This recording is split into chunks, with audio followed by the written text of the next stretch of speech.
దర్శనం చూసాను అయ్యగారు. ఆరాధన టైంలో ఆరాధించుకునే టైంలో ఈ మందిరం చుట్టూరా ఒక అగ్ని కంచె వేయబడ్డది అయ్యగారు. అగ్ని కంచె వేయబడ్డ మీరు దర్శనంలో చూశారు. అవును అయ్యగారు. స్టేజ్ మీద ఆకాశం తెరబడి ఒక అగ్నిలాగా వచ్చి ఒక ధూపం లాగా వెలుగుతుంది అయ్యగారు స్టేజ్ మీద. ఇంకా ఆరాధించుకుంటూ వెళ్ళే టైంలో ఆ స్టేజ్ మీద దూతలు నాట్యం చేస్తున్నాయి అయ్యగారు. దూతలు నాట్యం చేయడం మీరు దర్శనం చూశారు? అవును చూశాను అయ్యగారు. Wow wow. ఇదివరకు మీరు చూసేవారమ్మా? మీకు ఇదివరకు లేదా ఇక నేను బేతల్ టవర్కి వచ్చినప్పటి నుంచి దర్శన వరం పొందుకున్నాను. బేతల్ టవర్కి వచ్చినప్పటి నుంచి మీరు దర్శన వరం పొందుకున్నారు. మీరు దర్శనాన్ని క్లియర్ గా చూడగలుగుతున్నారు. అవును అయ్యగారు. దర్శనం చూసాను అయ్యగారు. ఆరాధన టైంలో ఆరాధించుకునే టైంలో ఈ మందిరం చుట్టూరా ఒక అగ్ని కంచె వేయబడ్డది అయ్యగారు. అగ్ని కంచె వేయబడ్డ మీరు దర్శనంలో చూశారు? అవును అయ్యగారు. స్టేజ్ మీద ఆకాశం తెరబడి ఒక అగ్నిలాగా వచ్చి ఒక ధూపం లాగా వెలుగుతుంది అయ్యగారు స్టేజ్ మీద.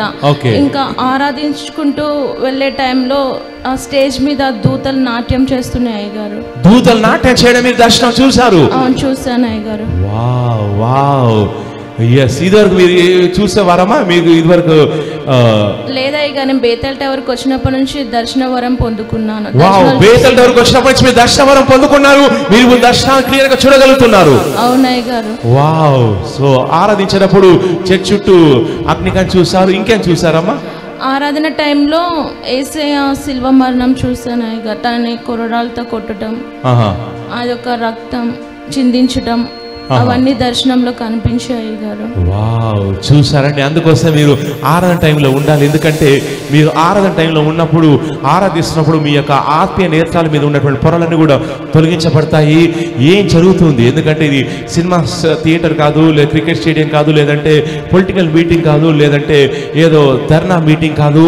ఈ దేవుని మందిరము. ఆత్మతో ఆరాధించినప్పుడు పరలోకం తెరబడుతుంది. ఇవన్నీ ఏం జరుగుతున్నాయో ఈ బిడ్డ చూసి, ఈ బిడ్డ ఈ మందిరం చుట్టూ అగ్ని కంచె ఉన్న బిడ్డ చూసింది. అలాగే ఆకాశం నుంచి అగ్ని దిగిరావడం చూసింది.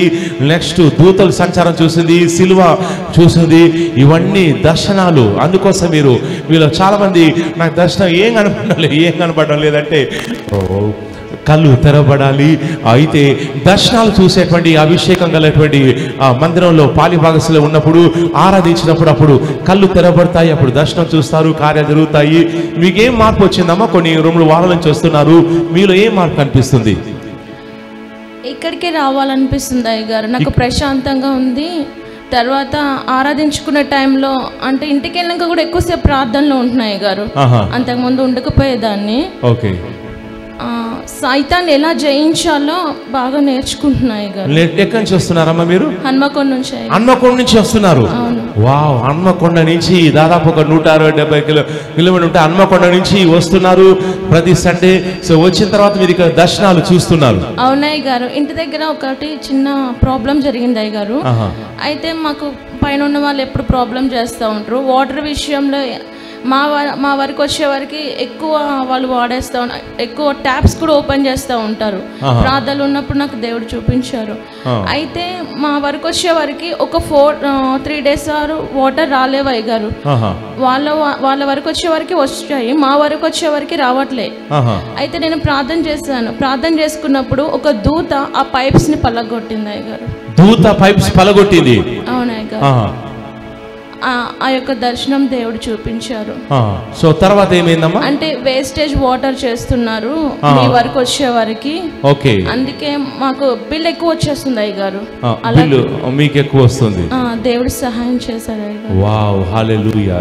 దేవుడు కార్యం చేశాడు. చూస్తారండి. బేతల్ దగ్గరకు వచ్చిన తర్వాత ఈ బిడ్డ దర్శనాలు కలలు చూడడం నేర్చుకుంది. సో అందుచేత చిన్న విషయాలు సాయంత్రం కూడా నేను బయట కూర్చొని మీరు లైవ్ చూస్తున్నాయి గారు. మాకు ప్రాబ్లం కలిగించి అయినా చాలా టైం ఫోన్లో చూసుకుంటూ వెళ్తున్నారు. ఈ అమ్మాయి ఏం చూస్తుంది, తను చేసే ప్రయోగాలని నాకు తెలుసు అయ్య గారు. కానీ మీరు ప్రవచించే లైవ్ని 2-3 సార్లు అలానే చూసుకుంటూ వెళ్తున్నాడు. అప్పుడు నాకు దేవుడు ప్రేరేపించారు, ఈ అమ్మాయిని నీకు నేను ముట్టుకోలేను అని అన్నట్టు దేవుడు ప్రేరేపించారు అయ్యగారు. వావ్ వావ్, చూసారండి బిడ్డ రెగ్యులర్ కూడా లైవ్ చూస్తుంది. సో అందువల్ల చిన్న చిన్న విషయాలు దర్శనాలు చూసేటువంటి కృప దేవుడు ఇచ్చాడు. ఈ బిడ్డను కొండ నుంచి వస్తున్నారు, అంత లాంగ్ నుంచి వచ్చినాగా వస్తున్నారు. దేవుడి బిడ్డను అభిషేకించి దర్శనాలు చూసే విధంగా కార్యం చేశాడు. చప్పళ్ళు కొట్టి ప్రభుడు గడపచ్చండి. మీ ఆత్మీయ నేత్రాలు కూడా తెరపడతానే ప్రవచిస్తున్నాను. గట్టిగా చెప్పండి, ఐ రిసీవ్ అని. మీ చెవులు తెరవబడతానే ప్రవచిస్తున్నాను. చెప్పండి గట్టిగా, రిసీవ్ అని.